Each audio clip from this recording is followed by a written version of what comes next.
ঈদের সময় ঢাকা শহর সহ বড় বড় শহর জনসংখ্যা একটু কমে যায়, বাসাবাড়ি ফাঁকা থাকে।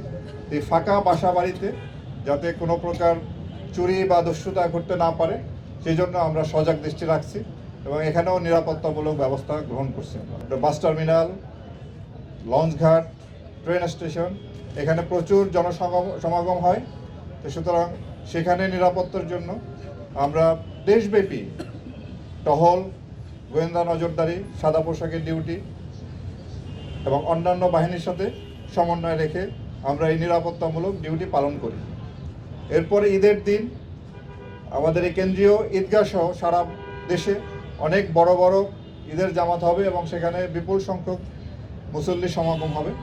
তা আমরা এই কেন্দ্রীয় ঈদগাহ সহ সারা বাংলাদেশের যত বড় বড় ঈদগাহ আছে এটি আপনার বিভাগীয় শহর, জেলা পর্যায়ে এবং উপজেলা পর্যায়েও আমাদের নিরাপত্তা বলয় থাকবে, যাতে নিরাপত্তার সাথে মুসল্লিরা ঈদের জামাতে ঈদের নামাজ আদায় করতে পারেন।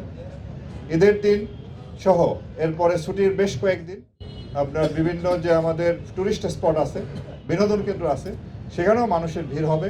তা আমরা সেখানেও যাতে নিরাপদের সাথে মানুষ তার বিনোদন উপভোগ করতে পারে সেজন্য আমরা সেখানে নিরাপত্তার ব্যবস্থা রেখেছি।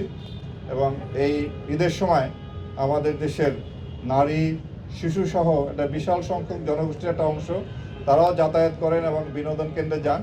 তো আমরা সেদিকেও নজর রাখছি যাতে কোনো রকম কোনো ইভটিজিং বা যৌন হয়রানি বা এই ধরনের যে অপরাধমূলক কর্মকাণ্ড যাতে না ঘটতে পারে সেজন্য আমরা সতর্ক দৃষ্টি রাখছি। ঈদের সময় ঢাকা শহর সহ বড় বড় শহর জনসংখ্যা একটু কমে যায়, বাসাবাড়ি ফাঁকা থাকে।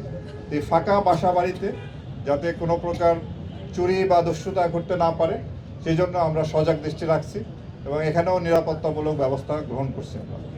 এরপরে ঈদের পরে যখন যারা বাড়ি গিয়েছেন তারা আবার ঢাকামুখী হবেন, তো সেই জন্য সেই সময়ও যাতে আপনার তাদের আশাটাও নির্বিঘ্ন হয়, নিরাপদ হয়, সেই জন্য আমরা বাস টার্মিনাল, লঞ্চঘাট এবং রেল স্টেশনের ফিরতি পথের জন্য নিরাপত্তামূলক ব্যবস্থা রাখছি।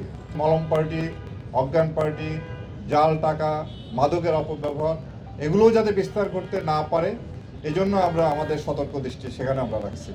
আমরা সর্বোপরি আপনাদের সহযোগিতায়, দেশবাসীর সহযোগিতায় আমরা যারা আইনশৃঙ্খলা রক্ষাকারী বাহিনী আছি সবার সম্মিলিত প্রচেষ্টার মাধ্যমে এই ঈদটি যাতে সুন্দরভাবে উপভোগ করতে পারি সেই চেষ্টা আমাদের অব্যাহত আছে এবং ইনশাল্লাহ আমরা আশাবাদী এবার ঈদ নির্বিঘ্নে আমরা করতে সক্ষম হব।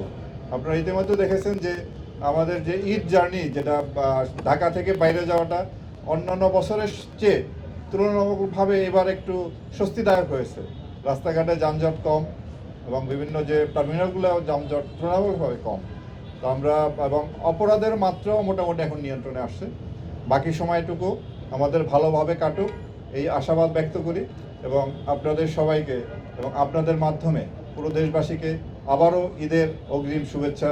ঈদ মোবারক।